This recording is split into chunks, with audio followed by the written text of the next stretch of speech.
On vous accueille aujourd'hui pour la conférence de presse soulignant le 50e des Expo-Sciences au Québec. Nous avons également avec nous 5 ambassadeurs qui ont vécu l'expérience Expo-Sciences. Pour attirer les jeunes en formation scientifique, le meilleur outil, c'est de leur donner des modèles.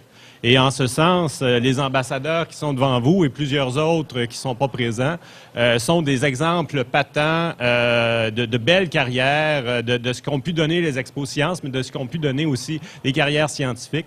Et c'est très porteur pour notre jeunesse. Les Expo-Sciences, dont nous sommes heureux de souligner le cinquantenaire cette année, revêtent une importance toute particulière pour l'École polytechnique. Elles développent en effet l'intérêt des jeunes pour les sciences et les technologies et permettent à de jeunes talents scientifiques de se révéler. La finale québécoise constitue une véritable rampe de lancement pour susciter des carrières variées et passionnantes.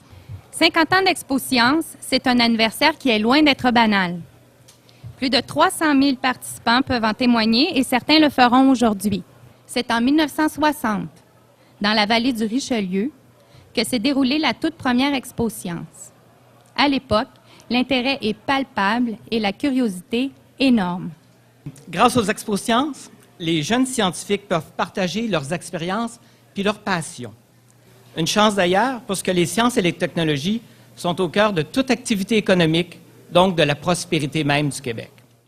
C'est aussi un honneur personnel. Comme on le disait tout à l'heure, l'Université de Montréal, les écoles, c'est une histoire de famille.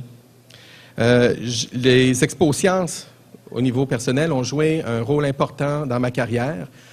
J'ai fait l'Expo-Sciences jusqu'à l'international en 1989.